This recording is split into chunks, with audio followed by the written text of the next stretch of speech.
Bonjour à tous, bonjour à toutes et bienvenue dans cette première partie des vidéos top, flop, rattrapage et bilan pour l'année 2021. Vous l'avez remarqué, je fais les choses un petit peu différemment cette année. Je sortirai les tops et les flops en tout dernier. Avant les tops et les flops, je sortirai les rattrapages également, mais en fait à l'heure actuelle, j'ai pas fini les rattrapages, mais je me suis dit, contrairement aux années précédentes, au lieu de me faire 4 heures de vidéos à monter d'un coup, essayons de monter 4 fois 1 heure, et ce sera peut-être plus sympa.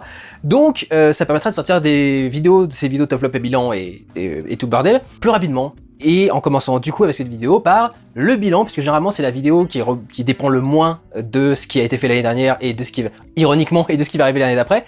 La vidéo de bilan, c'est ce qui me permet simplement d'avoir à parler de ce qui est arrivé sur la chaîne et de vous dire ce que vous pouvez espérer du coup cette année. Donc c'est beaucoup plus facile à faire que le reste, et j'ai pas besoin encore d'avoir fini de rattraper mes 70 et quelques films qui me serviront de rattrapage. J'ai mis des très gros rattrapages cette année parce que justement j'ai trouvé que j'avais loupé pas mal de petits films sympathiques et qui pourraient être intéressants dans l'année.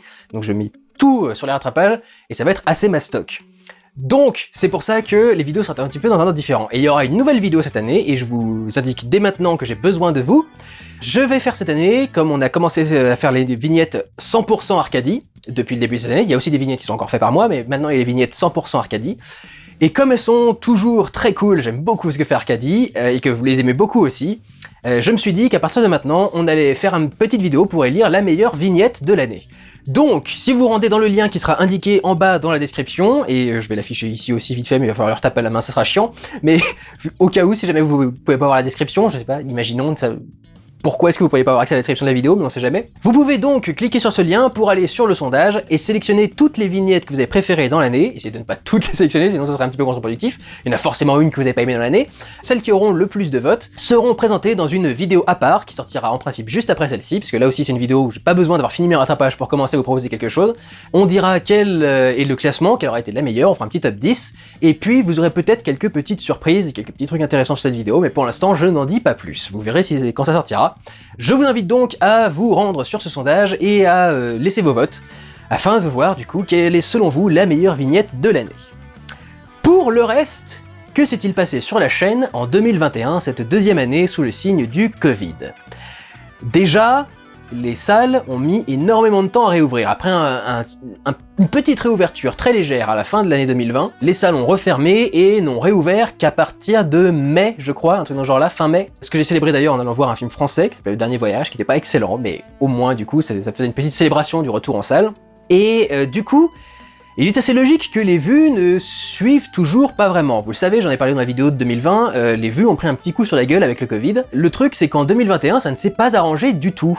Et dans aucun domaine. Je vous explique le truc. C'est-à-dire qu'en fait, jusque-là, quand je sortais des vidéos sur la chaîne, j'avais des chances de faire entre 100 000 et 300 000 vues pour une vidéo qui marche super bien, quoi. Quand le Covid est arrivé, évidemment, il n'y avait plus d'activité cinéma, donc bien sûr, les vlogs ont fait un petit peu moins de vues, parce que c'était des vlogs sur des films qui étaient déjà sortis, c'était un petit peu plus laborieux d'avoir du buzz qui se faisait autour de ces vidéos-là, d'attirer du public, donc c'était évident qu'elles allaient faire moins de vues que mes autres vidéos. Le truc, c'est que là, en 2021, on a repris une bonne activité cinéma, il y a eu quasiment un blockbuster par semaine. Alors c'est pour ça, j'ai envie de m'excuser quelque part des sélections qu'il y a eu sur les vlogs cette année.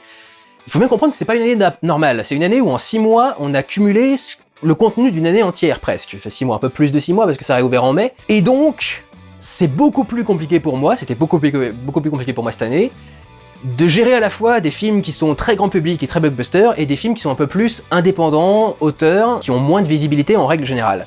D'habitude, c'est quelque chose que je faisais des vlogs comme ça sur des tout petits films. Cette année, ça a été très laborieux. J'en ai fait un ou deux, j'en ai fait un notamment sur Possessor, qui est le film du fils Cronenberg, mais j'en ai pas fait des masses en dehors de ça. J'ai principalement fait des blockbusters, mais c'est principalement parce que l'année était très particulière en sortie, quoi. Toutes les semaines, il y avait un blockbuster presque. Toutes les semaines, il y avait un gros film, un film qui, à l'époque pré-Covid, aurait été un événement et qui aurait eu 1 ou 2 semaines de vide avant et après pour pouvoir s'installer correctement, quoi. Ou en tout cas, il n'y aura pas eu un film aussi intéressant toutes les semaines qu'il y a eu cette année. Cette année, ça a été très compliqué, du coup, de faire un choix dans les films qui sortaient. Et donc, c'est pour ça que je fais un énorme rattrapage, c'est parce qu'il y a beaucoup de films qui sont plus lambda, indépendants, auteurs, etc., qui sont pas en tout cas des blockbusters et des gros films de studio qui ont eu beaucoup de communication, et c'est vrai que j'en ai vu très peu dans cette année. Mais alors, ce qui est paradoxal, c'est que justement, avec ce retour de gros blockbusters, les vues n'ont pas beaucoup remonté. Alors, ces blockbusters n'ont pas fait des chiffres extraordinaires. Le top 10 mondial des films il me semble qu'il est quand même particulièrement maigrichon cette année et que les résultats sont pas particulièrement ouf. Heureusement pour Sony qu'ils ont sorti leur Spider-Man No Way Home à la fin de l'année pour dépasser le milliard, parce que sinon il y avait quasi aucun film qui avait dépassé le milliard, je crois, cette année, quoi, dans le monde entier. Donc clairement, l'intérêt autour du cinéma n'est pas encore revenu à son stade normal. Mais, même sur un vlog comme celui de Spider-Man No Way Home, je pète pas des scores de ouf, quoi. Alors qu'un film comme ça, c'était quasiment un film avec l'aura d'un Star Wars ou d'un Endgame, quoi. Et sur ces films-là, mes vlogs, ils font facilement 300, 400 000 vues, quoi. Mes vlogs sur Star Wars, ils font encore des vues aujourd'hui, quoi. Il y a genre 700 ou 800 000 vues sur le truc. Alors que cette année, ça a été la croix et la bannière pour avoir une vidéo qui dépassait les 100 000 vues. Et ça, pour le coup, c'est très très très différent d'avant. Je vais vous avouer que ça me pose pas spécialement de problème en termes de revenus, parce que j'ai mis les publicités multiples maintenant dans les vidéos, et donc du coup j'ai plus de revenus, même si elles font moins de vues. Le seul truc pour lequel je vous dis ça, c'est que j'ai l'impression qu'il y a quand même quelque chose de spécial qui s'est passé sur ma chaîne. Soit l'algorithme a foiré un truc, soit YouTube a adopté une nouvelle façon de comptabiliser les vues. Parce que, je vais vous afficher ici ma courbe de vues. Là, vous avez vu les vues que j'ai fait pendant toute l'année 2021. À partir de là, on va arriver à 2020, etc. Et à partir de là, on sera en mars. Et regardez d'un seul coup le changement qu'il y a entre mars 2020 et le reste. D'un seul coup, plus aucune de mes vidéos ne dépasse facilement les 100 000 vues. C'est pas juste une ou deux petites vidéos par là, quoi. C'est que aucune vidéo que je sors n'arrive à faire des scores intéressants, quoi. Même Pourquoi j'ai raison de Vetor qui est sorti cette année, il a pas fait du tout les scores que font habituellement les Pourquoi j'ai raison de Vetor, il a à peine fait la moitié. Quand j'ai sorti la première partie de Final Fantasy VII, en une journée, j'avais déjà atteint à peu près les 100 000 vues. Il m'a fallu au moins 2-3 jours pour les atteindre avec la partie 2 sur Final Fantasy VII.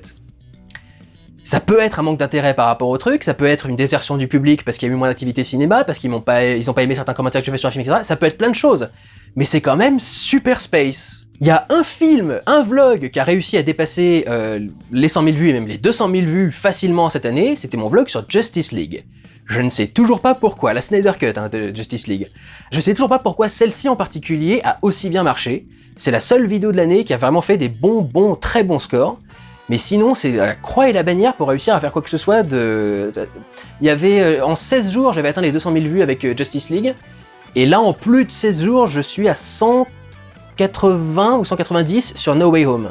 No Way Home, c'est quand même un film qui a vachement plus d'impact que la Snyder Cut, je veux dire, même au niveau de la communication sur Internet. C'est pas juste qu'il y en a un dont on parlait plus sur les réseaux sociaux et puis un autre dont on parlait plus dans la vie réelle, quoi. C'est deux films qui font énormément de vues et pourtant, mes vues, elles sont pas ouf, quoi. Et Justice League, je sais même pas ce qui s'est passé pour que le compteur marche aussi bien.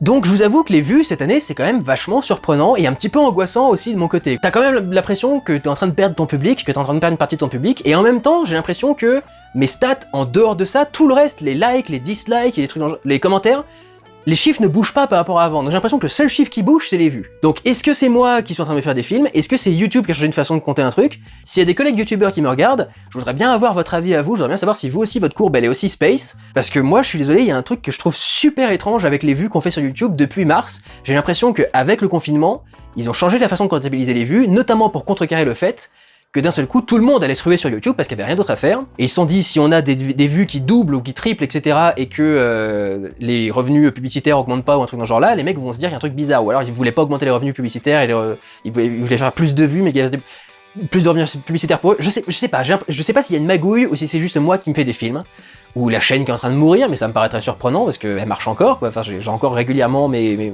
fans habituels et je fais encore parfois des bonnes vues. Et je vous dis, les autres statistiques sont plutôt les mêmes, je fais le même nombre d'abonnés, le même nombre de likes, dislikes, etc. Donc, qu'est-ce qui se passe, quoi? Qu'est-ce qui se passe avec YouTube? Est-ce qu'il y a eu un changement dans le compteur des vues? Est-ce qu'il y a un bug sur ma chaîne? Est-ce que c'est autre chose? J'en sais rien, mais je vous avoue que c'est un petit peu chiant, quoi, ce petit truc-là. Cette année, donc, j'ai sorti deux grosses vidéos. Une qui est en tout début de l'année, qui je crois est passée sous le nez de tout le monde, notamment parce que la vignette, il n'y a pas ma gueule sur le truc, et donc généralement les gens cliquent moins quand il n'y a pas ma gueule sur la vignette. Mais j'avais sorti le Prestige de Simone à la fin du mois de février, justement parce que après Final Fantasy partie 1 l'année dernière, et le fait que j'allais attaquer Final Fantasy 7, donc la partie 2 du retour sur Final Fantasy en général, j'avais très peur que les gens considèrent que la chaîne avait un peu abandonné le cinéma. Étant donné que au niveau des vlogs aussi, je m'étais mis à parler de séries, que je fais beaucoup de réactions à des bandes annonces, on va y revenir aussi à ça, j'ai eu peur que les gens se disent tiens il a arrêté de faire des analyses de films, donc je me suis dit je vais sortir une analyse de film comme ça au début de l'année. Je trouvais que le sujet était plutôt intéressant, j'aime bien la vignette, je trouve qu'elle est jolie la vignette, les regards se répondent entre les deux personnages et tout, donc je trouvais que ça marchait plutôt bien. Mais alors, elle vient, là, juste avant que j'enregistre cette vidéo, d'atteindre les 100 000 vues. Enfin, quoi. Elle a passé du 25 février à aujourd'hui. Aujourd'hui, on est le... merde, je sais plus. On est le 7, normalement, je crois, ou le 8 janvier. Quand j'enregistre cette vidéo. Il a fallu tout ce temps, il lui a fallu quasi 1 an pour atteindre les 100 000 vues. Est-ce que vous vous rendez compte à quel point c'est lent pour des vidéos que je sors moi? Enfin, en principe, je fais 100 000 vues facilement, quoi, sur ma chaîne. Là, ça a été la croix et la bannière, personne ne la regarde, personne ne la partage, elle est jamais conseillée en suggestion, j'ai l'impression, etc. Alors que pourtant, c'est pas comme si elle était à déconseiller au moins de 18 ans, un truc genre là, il y a aucun souci sur les vidéos, juste, personne la regarde. Il y a la vignette aussi, effectivement, qui est un peu différente, mais je la trouve attirante et j'ai l'impression qu'elle donne envie de cliquer, donc je me dis, il n'y a peut-être pas besoin d'avoir ma gueule, quoi. Puis c'était même mon défi avec ces séries de vidéos-là, les sujets libres, c'était de faire des vignettes qui avaient pas ma gueule et d'essayer d'attirer avec le sujet simplement. C'est très laborieux, c'est très laborieux. Donc du coup, je sais pas trop ce qui va se passer. Est-ce que je vais refaire des vidéos dans ce genre-là? Oui, je pense. Mais j'espère qu'ils vont faire des vues qui marcheront un petit peu plus que celle-ci parce que c'est un peu laborieux, quoi. Bon, je reconnais aussi que c'est pas les films les plus connus du monde. Le Prestige, faut être un gros fan de Nolan, mais il y a quand même beaucoup de fans de Nolan sur internet. Ils me font assez chier quand il y a un de ces films qui sort pour que je le sache. Donc ça aurait pu attirer quelques personnes. Justement, tout le monde qui dit ah tu détestes Nolan, bah regardez ce que je vais faire dans une vidéo, regardez ce que je dis sur lui, quoi. Vous verrez bien ce que je pense de Nolan. C'est vrai que j'aime pas son discours dans ce film-là, mais je suis pas en train de dire qu'il fait de la merde. Et puis Simone, c'est vrai que c'est un film que quasi personne connaît, donc voilà, je comprends aussi que ça ait pu être un petit peu moins attirant, mais c'est pas la seule vidéo qui a eu ce genre de problème dans l'année, et voilà quoi, c'est vrai que c'est très décevant pour moi les vues qu'elle a fait. Mais la vidéo elle-même, je l'aime énormément. J'ai adoré prendre mon kiff à faire cette petite vidéo sur 2 films qui parlent du même sujet et qu'on a un point de vue différent et comment est-ce que les deux le font passer dans leur mise en scène, dans leur scénario, etc. Je trouve ça vachement intéressant et j'ai l'impression que vous avez plutôt aimé. Pour ceux qui ont vu la vidéo, ils l'ont bien aimé. La vidéo a 99,2% de likes avec 8997 j'aime. Vous voyez que mes stats n'ont pas baissé en termes de likes et de dislikes. Et en principe, justement, avec autant de likes, et quelques commentaires qui étaient plutôt cool, elle aurait dû être vachement plus recommandée dans les suggestions, cette vidéo-là. Donc je sais pas ce qui s'est passé, je sais pas ce qui se passe avec YouTube. Mais donc voilà, on a commencé avec l'échec de ce Prestige de Simone, et puis on a fini aussi sur un semi-échec, avec donc le Pourquoi j'ai un ordinateur sur Final Fantasy VII, partie 2, en 3 parties. Très rigolo, je le trouve. Parce que évidemment, la vidéo est super longue, donc je me dis c'est toujours beaucoup plus pratique pour vous d'avoir une pause bien claire, etc. C'est comme regarder une série finalement. On pourrait faire simplement sortir un truc de 7 heures, mais c'est mieux d'avoir 10 épisodes de 45 minutes, quoi. Il y a un truc qui passe un peu mieux. Ces 3 vidéos sont sorties en même temps, ça a peut-être desservi effectivement le truc. Beaucoup de gens m'ont dit que maintenant l'algorithme il est complètement perdu. J'ai toujours fait ça, hein, ça fait 10 ans que je fais ça. Mais maintenant l'algorithme a l'air complètement perdu quand tu sors plusieurs vidéos la même journée. Donc beaucoup de personnes m'ont conseillé maintenant, quand je fais des vidéos en plusieurs parties, d'espacer les sorties, au moins d'une journée. Je vais voir comment ça va se faire. Effectivement, j'ai l'impression qu'à l'heure actuelle, avec les changements qu'il y a eu sur l'algorithme entre-temps, il y a effectivement besoin que je change cette façon de sortir mes vidéos, et donc c'est aussi un peu ce que je teste avec mes tops et mes flops là cette année. Est-ce que ça marche un petit peu mieux si je sors ça au compte-gouttes, petit à petit, ou est-ce qu'il vaut mieux que je sorte toutes mes vidéos comme avant, comme je le faisais avant? Mais donc ouais, la vidéo a pas été un très gros succès, parce que là, à l'heure actuelle, elle est toujours à 160 ou 180 000 vues. Il y a eu une deuxième partie qui a dépassé les 100 000 vues, et la troisième est un peu en dessous encore. Je n'ai jamais fait des scores aussi pourris avec mes Pourquoi j'ai un ordinateur, si ce n'est quand la chaîne est en train de commencer à naître et à augmenter, quoi. À l'époque où c'était le maximum que je pouvais atteindre. C'est vraiment très mauvais par rapport aux habitudes de ma chaîne. Là aussi, peut-être que la vignette ressemble trop à celle d'avant. Les gens m'ont dit de me mettre en cloud, parce que je suis en cosplay de cloud du coup dans la vidéo, mais je voulais pas vendre la surprise justement. Je trouve que la vidéo est intéressante parce qu'on commence la surprise du cosplay. Peut-être qu'avec le recul maintenant, faudra le faire quelques mois après qu'elle soit sortie. Le fait que la vignette du coup ressemble vachement à l'ancienne parce que je suis resté tel que j'étais, que ce soit un fond blanc, etc. Après je me dis putain c'est quand même assez différent, entre 6 personnages alignés et un cloud posé au milieu, ça devrait se voir la différence quand même, merde. Mais peut-être que ça n'aide pas. Je me suis dit peut-être aussi que le sujet intéresse moins mes viewers, mais la première partie sur Final Fantasy a quand même fait 300 000 vues et c'était du rétro gaming en plus, c'était même pas des jeux assez récents. Donc je me dis non, enfin a priori ça marche bien quoi ces vidéos sur Final Fantasy, il y avait pas de raison de faire des scores aussi pourris quoi. Et je vous avoue qu'en plus ça aurait pu être décevant, parce que ça a été un parcours du combattant de sortir cette vidéo. J'ai eu des gros problèmes, notamment de mixage son, parce que j'ai changé certaines de mes techniques de traitement du son. Et j'ai oublié que j'avais changé mes techniques de changement du son pendant que j'étais en train de monter le truc, et du coup j'avais des raccords son qui marchaient pas du tout, et parfois par miracle je suis tombé sur un truc qui collait, mais grosso modo tout ce que je corrigeais dans le texte en WAV, ça avait du mal à s'insérer dedans. Vers la fin du montage j'ai réussi à trouver un truc pour régler ça. J'ai eu plein de problèmes, honnêtement j'aurais envie de faire une vidéo les secrets de tournage comme j'avais fait avec le Pourquoi j'ai un tort sur Alien Covenant pour Final Fantasy, parce que entre la Buster Sword, la perruque de Cloud et tous les problèmes que j'ai eu au niveau du montage, il y a pas mal de trucs que j'aimerais bien vous raconter sur ce Pourquoi j'ai un tort. Donc peut-être que je referai un de ces types de vidéos cette année. Reste que je suis très satisfait de cette vidéo, et bizarrement ça m'a pas atteint plus que ça. Peut-être parce que je me suis résolu dans l'année à ce que mes vues soient beaucoup moins importantes qu'avant. Peut-être parce que justement j'étais complètement en overdose de cette vidéo. Il y a un moment j'ai passé 1 mois et demi entier à tous les jours, me lever pour regarder 2 heures de vidéo, en prenant des notes pour tous les problèmes, ce qui rajoute 1 à 2 heures de visionnage, donc quasi 4 heures de visionnage de la vidéo intégrale, passer 6 heures à corriger tous les problèmes de montage, de off, etc.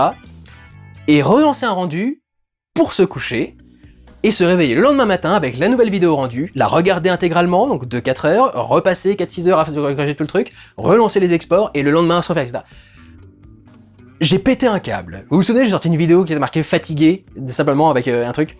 J'ai pété un câble, je n'en pouvais plus, je pouvais plus sentir cette vidéo. J'avais moins de stress par rapport au contenu de la vidéo, même si je stresse un petit peu. C'est vrai que le jeu vidéo c'est pas mon domaine de base, donc j'ai toujours peur de pas dire les bons trucs, de pas utiliser les bons termes, etc. C'est aussi pour ça que c'est une des rares vidéos qui a été vue et corrigée par un de mes amis, Gorkab, qui est un expert en trucage numérique, en effets spéciaux et dans le domaine du numérique en général, et qui du coup m'a aidé à corriger certains détails par rapport à certains avancements de la technologie. Mais c'était moins important que dans la première partie où je traitais vraiment plus de technologie presque que de mise en scène. Donc j'étais moins stressé et je suis plutôt content de ce que je dis dans la vidéo. Les retours dans les commentaires sur le Pourquoi j'ai un tort Final Fantasy VII sont ultra positifs. J'ai que des retours de gens qui m'ont dit c'était génial, tu m'as mis la larme à l'œil, tu m'as rappelé des tas de souvenirs, tu m'as fait découvrir des trucs sur le jeu que j'avais jamais deviné, notamment tout mon truc par rapport à Corel. Là il y a vraiment plein de gens qui n'avaient pas fait le rapport avec le village de Corel qui est au pied du Gold Saucer et l'ancien Corel qui a été détruit avant. Donc je suis super content de ce genre de truc. Et je pense que j'ai réussi à faire un truc assez intéressant au niveau du contenu du jeu, parler de la mise en scène, parler de l'histoire, etc. Je suis très content de cette vidéo, et c'est peut-être pour ça que finalement les vues m'atteignent pas tant que ça. C'est genre, peu importe que je fasse pas de vues, au moins je sais que j'ai sorti un truc plutôt de qualité, et où je dis des choses qui me paraissent bonnes, quoi. Donc peut-être que c'est pour ça que ça m'a pas atteint plus que ça, tant mieux, du coup. Mais alors effectivement, les vues, elles sont catastrophiques, quoi. Par rapport à mes scores habituels, c'est catastrophique. Qu'est-ce que j'ai sorti d'autre du coup dans cette année? Alors oui, il y a eu pas mal de vlogs du coup sur les nouveaux sujets qui ont démarré l'année dernière avec le Covid, donc le fait que je me mette maintenant aux films qui sont en VOD et aux séries télé notamment, aux séries VOD également. On considère que la VOD c'est de la télévision, c'est pour ça que je fais un peu le lapsus. J'ai commencé cette année également du coup à parler d'anciennes séries, parce que tant que j'avais commencé les inoubliables en termes de films l'année dernière, je me suis dit je vais rajouter des inoubliables séries, en faisant des séries du coup qui sont déjà sorties depuis longtemps, mais ça va me permettre du coup de les aborder. Et j'étais super content du coup d'avoir pu parler de certaines séries, toutes des séries de science-fiction d'ailleurs, je suis en train de voir ça en voyant le résumé, mais c'est toutes des séries de science-fiction, c'est marrant. Et donc j'ai pu parler de Babylon 5 notamment. Je n'aurais jamais cru pouvoir parler de Babylon 5 un jour sur ma chaîne, notamment parce que j'avais dit que je parlerais que de films et pas de séries, mais je m'étais même dit un jour si je parlais d'une série, je pensais pas à Babylon 5, tu vois, c'est pas le genre de truc qui attire les gens, je suis pas sûr que ça puisse être intéressant de faire un truc là-dessus. Mais alors faire mon vlog ça a été un bonheur, me retaper toute la série, pareil, du coup c'était super jouissif, et les fans de Babylon 5 ont généralement beaucoup aimé la vidéo. Notamment Marcus. Je trouve ça extraordinaire, Marcus qui était journaliste sur Game One, et qui est journaliste de vidéo en général, qui est un mec que j'adore depuis que je suis gamin. Moi je fais partie de la génération Game One, hein. J'ai vu Game One naître véritablement, j'ai vu la chaîne commencer et tout, et Marcus c'était un des gros symboles du truc. Je l'avais déjà rencontré une fois à un Micromania Game Show, où on avait sorti cette extraordinaire photo, où je me suis mis à genoux en faisant « Je suis à chier, je suis pas digne », qui est un truc de Wayne's World. On est à chier, on n'est pas digne. Et je lui ai dit « Vas-y, on fait une photo, mets ton pied sur mon dos et tout, on va faire le truc de supplication extrême ». J'adore cette photo. Et Gorkab l'a sorti cette année, et ça a fait réagir Marcus sur Twitter.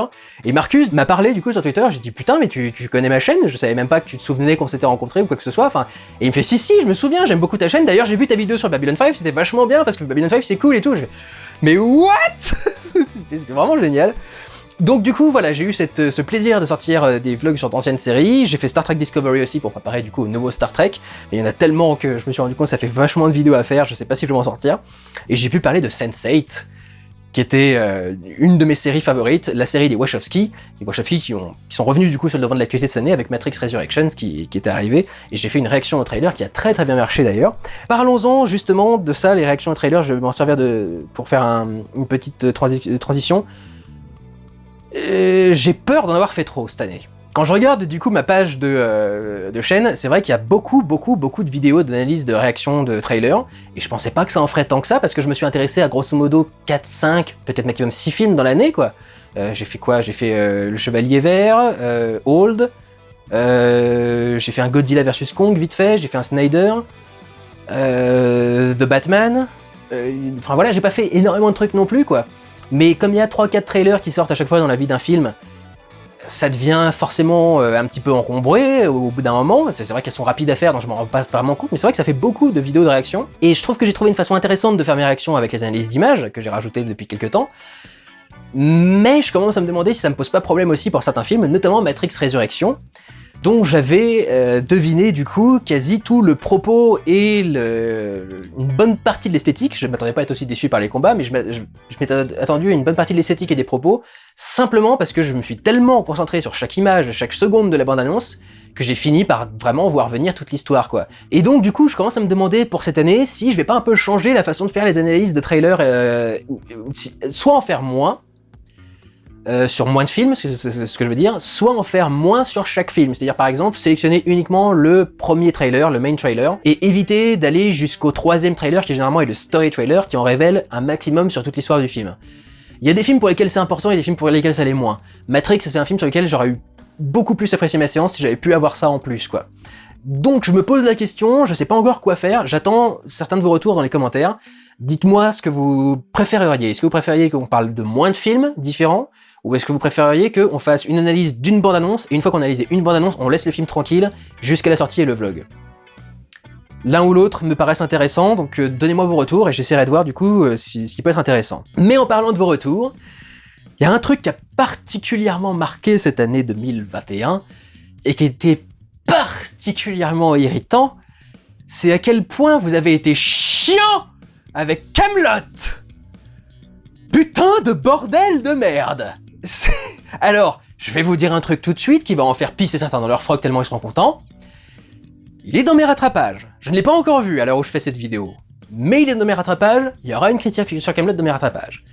Mais franchement, vous le méritez pas. Je le fais parce que je suis gentil. Non, je le fais parce que je suis curieux surtout. Mais franchement, vous le méritez pas parce que vous avez été insupportable. Je parle des fans de Kaamelott précisément, je parle pas de tout le monde.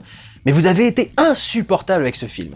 Entre ceux qui exigeaient que j'allais le voir, ceux qui exigeaient que je n'aille pas le voir parce que je suis pas fan de Kaamelott et du coup je devrais même pas regarder le trailer. Les gens qui me disent tu devrais même pas réagir au trailer, j'ai vu des gens qui me disent mais pourquoi tu fais pas de vlog sur le film si t'as fait une réaction au trailer? J'ai dit au début de chacune de mes réactions au trailer que ma réaction au trailer était justement pour voir si j'étais assez intéressé pour tester le film. Je l'ai dit depuis le début, c'était quoi le but du projet. Effectivement, je suis pas fan de Kaamelott, et que la question c'était est-ce qu'un non-fan peut être intrigué par le film et apprécier le film? Être intrigué, on a vu que c'était non. Apprécier, j'ai dit on laisse tomber, j'ai tellement jamais apprécié Kaamelott que c'est pas la peine que le film ça passera jamais. Et oui, j'ai vu les saisons qui font des livres, enfin les livres, les 5 et 6, je sais plus trop quoi, qui sont les épisodes plus sérieux, plus longs, qui se passent à Rome et tout le bordel. Vous me cassez les couilles avec ça à chaque fois en disant mais Kaamelott c'est pas uniquement du rigolo, vous devez regarder les autres. J'ai tout vu! J'ai vu des saisons normales de 4 avec des épisodes de 3 à 4 minutes, j'ai vu des saisons avec des épisodes de 45 minutes, je déteste Kaamelott! C'est fini vous merde! Ah! Mais donc je vais tester le film dans les rattrapages. Non mais vraiment quoi, c'est l'accumulation de frustration quoi. Vous vous rendez pas compte des fois que vous êtes 300 000 maintenant, il y a 300 000 abonnés, que vous êtes 300 000 à me casser les couilles avec les mêmes trucs, parfois à donner des indications différentes, mais quand vous êtes 300 000 à me faire chier sur le même film, comment vous voulez que je sois pas dégoûté à un moment ou à un autre quoi? Merde! Calmez-vous! Putain, calmez-vous quoi! C'est ouf! Je sais que les gens détestent quand tu critiques ton public.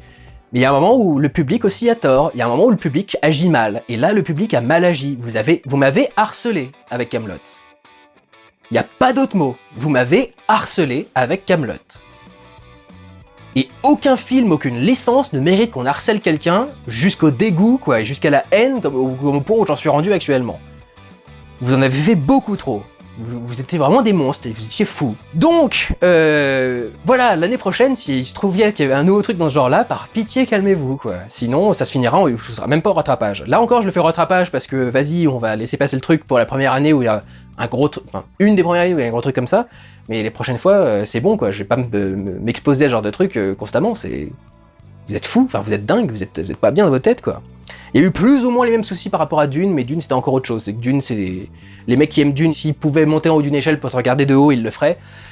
Donc évidemment, quand tu viens dire que t'aimes pas trop le truc, il y a certains trucs que tu trouves un peu pourris, un peu machin, un peu limite artificiel, comme... Je me suis rendu compte de ça il y a pas longtemps avec Clapman, on reparlait de Dune. Lui, il a adoré Dune, mais on en reparlait et je disais, mais c'est surcomplexifié pour donner une apparence de complexité, mais c'est pas complexe en fait. Typiquement, ce genre de truc, c'est le fait que chaque objet ait au moins 3 ou 4 noms différents.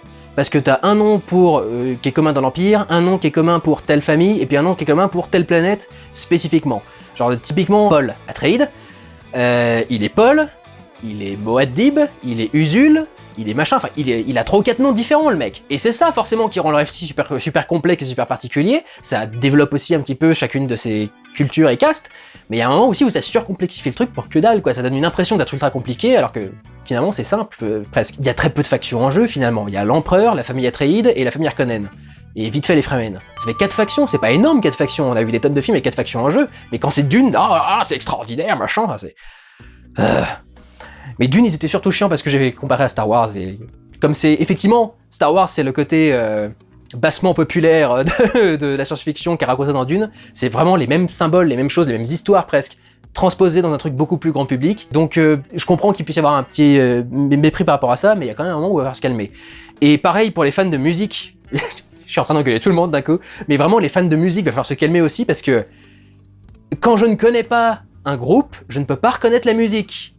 Et aussi surprenant que ça puisse vous paraître, je ne connais pas Pink Floyd. Donc quand t'as un remix de Pink Floyd qui débarque dans le truc et que je dis « C'est quoi cette musique de hippie de merde ?»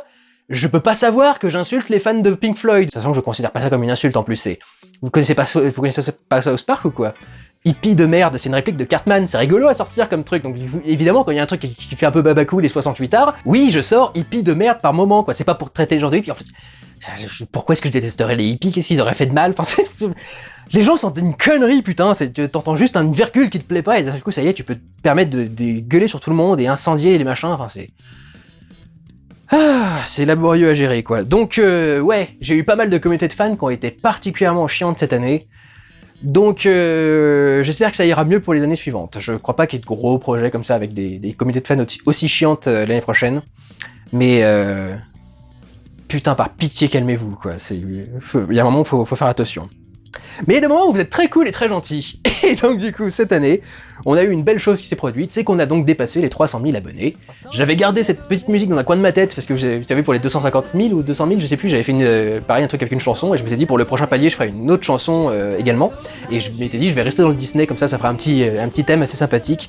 Réutiliser quelque chose que je déteste pour célébrer quelque chose de plutôt cool. Et donc mon petit remix de Hakuna Matata, là, j'ai trouvé plutôt bien trouvé. Je me suis éclaté à faire tous les petits personnages sur fond vert et tout pour cette petite introduction. Et puis après, le reste de la vidéo, c'était cool. Merci beaucoup pour tous vos retours, merci pour votre soutien, merci pour votre constance. Et justement, c'est en ça que je comprends pas comment mes vues peuvent changer à ce point-là, parce que vous êtes toujours là, quoi, et vous êtes toujours motivés, et mon compteur d'abonnement continue à grimper. Donc il y a un truc qui va pas dans mes vues, quoi, c'est particulier. Bon, tous les gens qui sont abonnés ne continuent pas à suivre forcément la chaîne, puis tout le monde n'est pas abonné à la cloche, donc ils louent parfois des trucs, etc. Il peut y avoir plein de raisons, mais il y a quand même un truc bizarre sur mes vues, encore une fois, notamment l'année où tu dépasses les 300 000 abonnés, ce qui veut dire que la chaîne est encore en bonne santé, quoi. Si je continue encore à passer des paliers, c'est que ça va. Donc c'était pour le coup quelque chose de très très positif. Après 2 ans de Covid et après 2 ans de mauvaises nouvelles, les 300 000 abonnés, c'était un vrai plaisir, et merci à tous pour tous vos petits messages de soutien et pour tout ce que vous avez envoyé et dit. Je vous remercie également à ce niveau pour tout ce qui a été dit par rapport à ma mémé, parce que s'il y en a certains qui sont sur Twitter, ils sont au courant, mais ma grand-mère est morte en fin d'année dernière, le 23 décembre, et j'ai reçu énormément de petits messages de condoléances et de soutien extrêmement gentils. Donc voilà, je vous remercie tous pour les bons gestes que vous avez fait cette année. Il n'y a pas eu que des fous fans de Kaamelott et de Dune et de Pink Floyd, il y a aussi eu des gens extrêmement gentils et extrêmement bien intentionnés, et merci beaucoup, vous m'avez fait passer de très bons moments cette année, dans une année qui n'était pas toujours facile. Pour 2022, du coup, maintenant, alors je vais essayer de passer rapidement parce que je sais pas jusqu'où je pourrais aller dans mes engagements pour 2022, mais il y a un truc qui ne changera pas en 2022, c'est que la chaîne a 10 ans. Le 31 juillet, je crois, ou le 28... J'avais créé ma chaîne fin juillet, et donc je crois que le 31 juillet, on atteindra, ça y est, les 10 ans de la chaîne. Et du coup, cette année, je vais essayer de célébrer les 10 ans. Je voudrais que la chaîne, grosso modo, soit sous le symbole des 10 ans, en faisant certaines vidéos qui seraient liées au passé de la chaîne. Donc, notamment, cette année, j'ai envie de faire, si possible, plusieurs. Tous les ans, je veux faire plein de vidéos, et après, j'ai jamais le temps de toutes les écrire, de tout faire, etc. Mais j'aimerais bien, cette année, faire plusieurs suites à des Pourquoi j'ai raison de tort déjà sortis, pour pouvoir mettre à jour des rétrospectives sur des réalisateurs, ce qui me paraîtrait par exemple de parler de leur dernier film de Christopher Nolan, notamment, ou pour faire des rétrospectives de sagas, mais alors je sais pas, du coup, si ce serait maintenant l'occasion de faire la suite de Marvel ou de Star Wars. C'est un petit peu compliqué, Marvel et Star Wars. Marvel, faudrait que je lui mette un de ces quatre, mais il y a tellement de films maintenant à gérer que je pense que le projet me fait peur à chaque fois. Mais un jour ou l'autre, je vais m'y mettre. Le vrai problème de Star Wars 9, j'en ai déjà parlé, beaucoup de gens me demandent, et on me demande très souvent quand est-ce qu'arrive la suite de T'es pourquoi j'ai un tort sur Star Wars, et je vous l'ai déjà dit, mais le problème de Star Wars 9, c'est qu'il n'y a pas grand chose à raconter, tout le monde est à peu près d'accord sur le fait que ce soit un des films Star Wars les plus pourris, et surtout, s'ils sont pas d'accord là-dessus, sur le fait que la trilogie a été tellement mal construite que rien n'a amené logiquement et harmonieusement à cette conclusion, et au retournement qui se passe dans ce dernier film.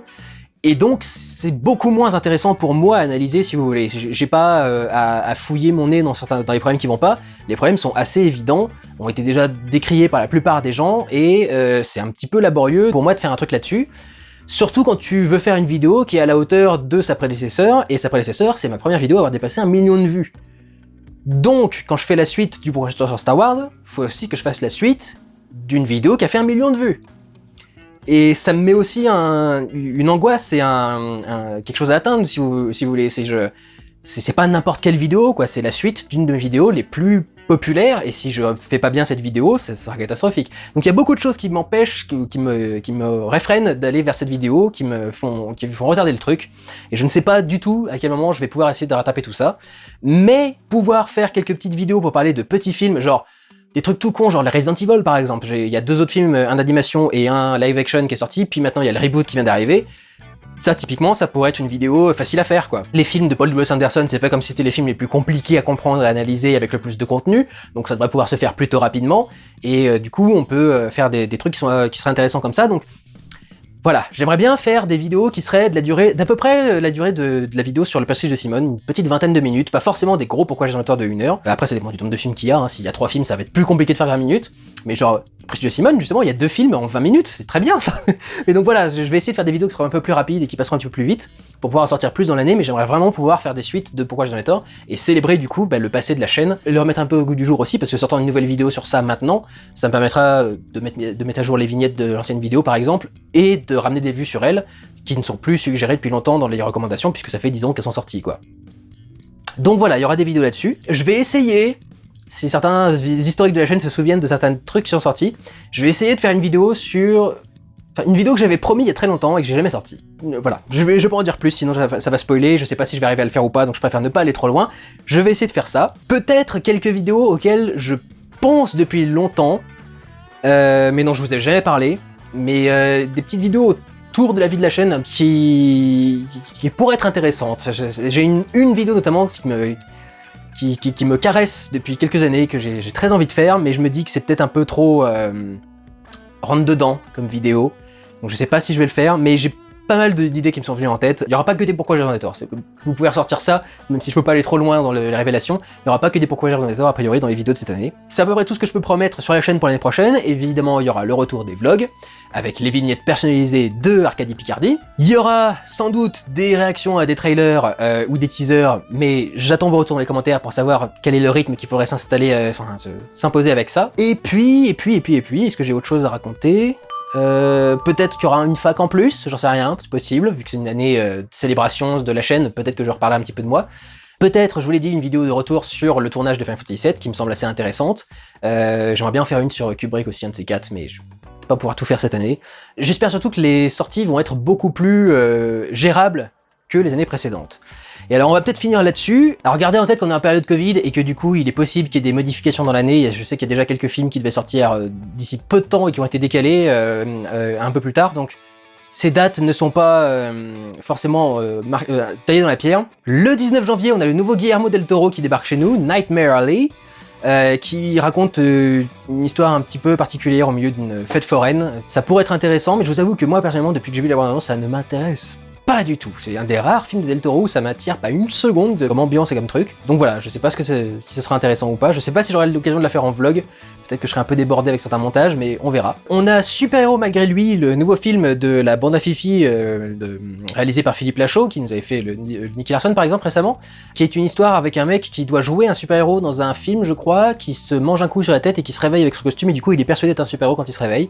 Ça a pas l'air extrêmement intelligent, mais jusque-là, leurs films sont plutôt rigolos généralement, même avec des idées pas très intelligentes. Donc, sait-on jamais, ça pourrait être cool. Le 9 février, il y a beaucoup de choses intéressantes. Il y a le fameux Moonfall de Roland Emmerich qui va sortir, que j'attends depuis quelques temps déjà, donc du coup, très impatient.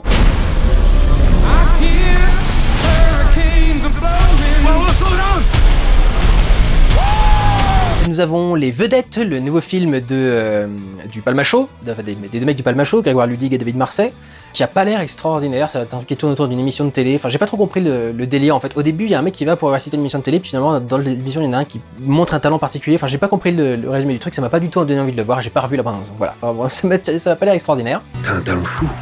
Pourquoi t'as arrêté la musique? C'est une longue histoire ça, Stéphane. Ça te dirait de faire le clip de Simplement Dan? On a le Mort sur le Nil, donc une nouvelle adaptation de Hercule Poirot avec Kenneth Branagh dans le rôle principal et à la réalisation, qui est la suite du coup du Crime de l'Orient Express, qui était sorti il y a 2-3 ans. Moi personnellement, je vous avoue que ça m'attire pas spécialement parce que j'ai pas trouvé le premier extraordinaire. Je pense qu'il sera plus dans mes rattrapages qu'autre chose. Et celui-là, il sera forcément à mon avis dans mes rattrapages parce que je pense qu'il aura une très mauvaise distribution. Mais il y a un film norvégien qui sort cette semaine qui s'appelle The Innocents, qui est sur un groupe d'enfants qui se découvrent des pouvoirs de super-héros, sont bien entendu très jeunes et savent pas encore gérer leurs pouvoirs, la vie, les dangers, etc. Et donc ça pourrait commencer à devenir assez intéressant. C'est une sorte de Chronicle, si vous connaissez Chronicle, mais avec des enfants beaucoup plus jeunes. Et du coup, je pense que ça pourrait aller encore plus loin et être parfois plus malsain, plus intéressant, etc.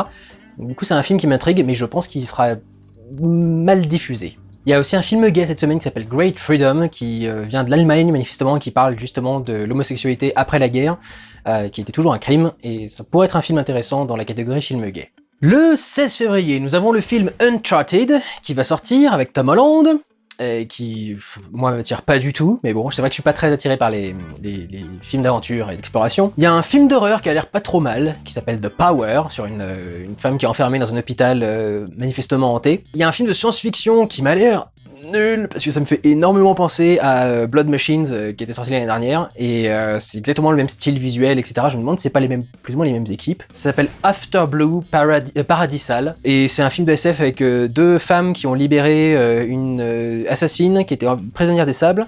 Dès qu'elle la libère, la meuf se met à tuer tout le monde, et du coup, la fille et la mère sont condamnées par leur clan à aller pourchasser la tueuse et la buter, je crois. Mais alors esthétiquement, ça ne m'attire pas du tout, c'est vraiment tout ce qu'il y avait dans... Putain, ça me fait chier ce truc. Et c'est vraiment toute l'esthétique qu'il y avait dans Blood Machines, et... Non, je n'ai aucune envie de me refaire un truc comme ça. Je savais avant de voir Blood Machines que j'avais pas kiffé. Quand j'ai vu ce truc-là, j'ai fait « Ah non, bis repetitas, non merci ». Il y a un film avec un lionceau français, ça m'étonne, qui s'appelle King, qui pourrait peut-être être intéressant. Il y avait un film qui était bien, qui avait été fait par... Merde, au nom de la rose là, Jean-Jacques Hano. Il avait fait Deux Frères qui est juste ici en Blu-ray que j'ai, qui était plutôt pas mal avec un truc avec un lionceau. Peut-être que celui-là pourrait être intéressant.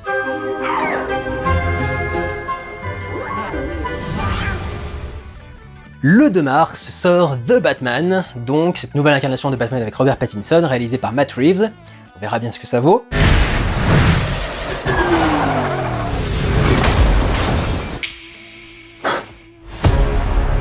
Le 9 mars, il n'y a pas grand chose d'intéressant. Il y a un film dont quelques personnes ont parlé à cause de l'affiche qui ressemble à celle du Cluedo, on va dire, en général, mais qui ressemble aussi à celle d'À couteau tiré. Je déteste cette polémique à la con. Le film, je sais pas s'il va être intéressant ou pas, ça peut le faire. Il y a un film fantastique français qui s'appelle Ogre qui va sortir. Je crains un résultat habituel comme avec les autres films fantastiques français qu'on a fait, c'est-à-dire qu'ils sont beaucoup plus français que fantastiques. Mais, sait-on jamais, ça pourrait être intéressant.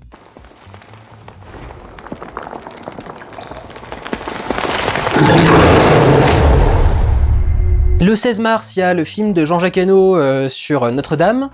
qui à mon avis ne va intéresser personne, et personnellement je pense pas que j'irai le voir, mais il y a le film sur Notre-Dame, qui brûle, donc, et j'ai aussi vu passer un petit film gay chinois, qui s'appelle Money Boys, qui serait peut-être intéressant.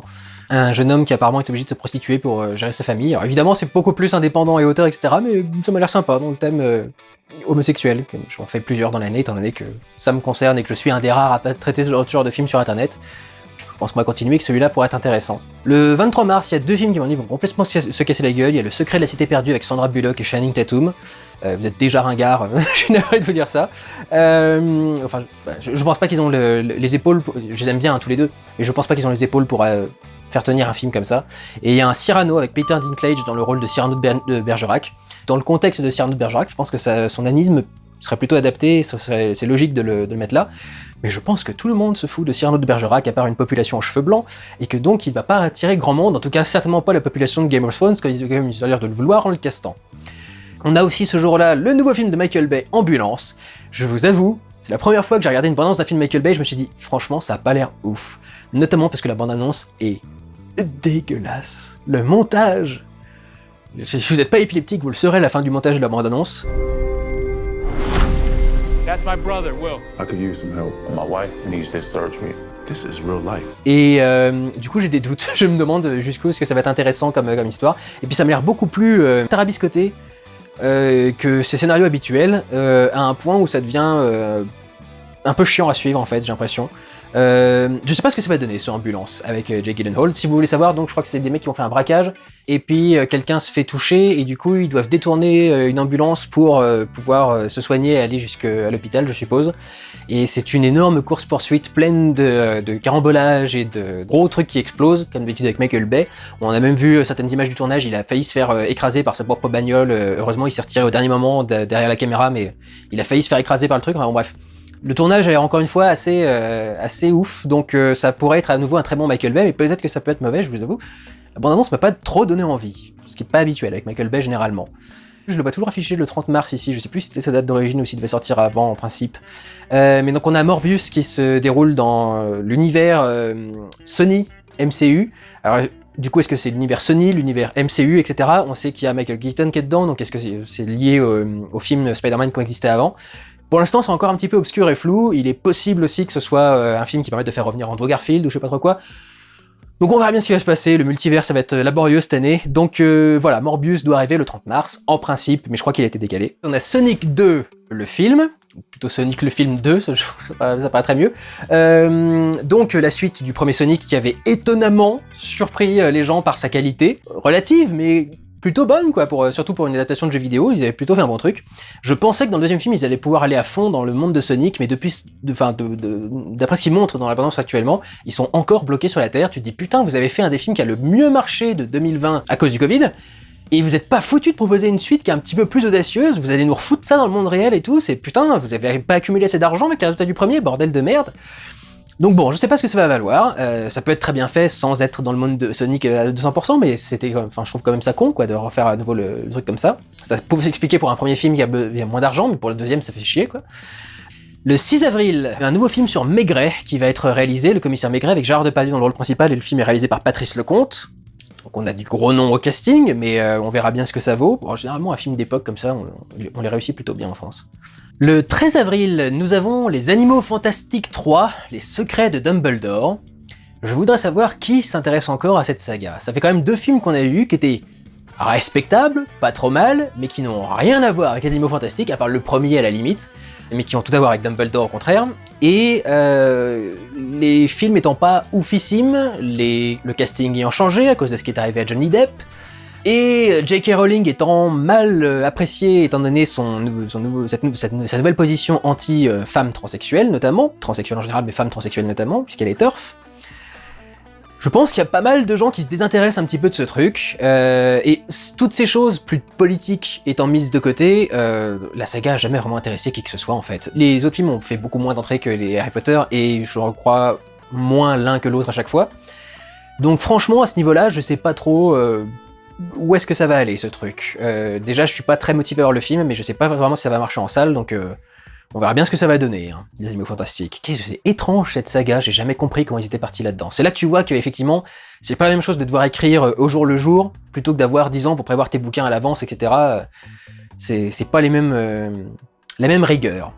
Vraiment, t'as l'impression que la meuf, elle est partie sur un truc et qu'au deuxième film, elle a dit « Ah non, en fait, je change d'histoire ». Enfin, je comprends vraiment pas pourquoi elle est partie dans un truc pour aller dans l'autre ensuite. Je ne vais pas arrêter de me taper ce putain de pupitre. J'ai plus l'habitude de l'utiliser, ça fait longtemps que je l'ai pas sorti. Le 20 avril, il y a un film qui a l'air de faire beaucoup de bruit en ce moment qui s'appelle Les Segpa, parce que c'est coproduit par Cyril Hanouna, et ça a l'air d'être un petit peu moqueur, etc. Faut pas oublier qu'on est un pays qui a fait 2 films qui s'appellent Les Soudoués. C'est marrant que ce soit devenu aussi politique maintenant, je sais pas si c'est parce que Cyril Hanouna est rattrapé le truc, mais plus personne ne peut être traité d'une façon qui soit pas parfaitement respectueuse, en admiration dans les trucs, etc. Enfin, je sais pas.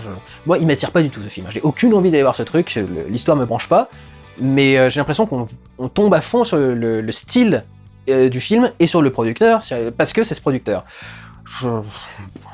Vas-y, on a le temps d'en faire une autre. Allez, vas-y. Non, ça y est, papa, demain j'ai école, je peux pas. Et t'as école dans 1 heure, t'as le temps. Allez, fais. Non, ça y est. La même semaine, il y a un film qui a l'air beaucoup plus intéressant, qui est dans la lignée du film JCVD, qui était sur Jean-Claude Van Damme.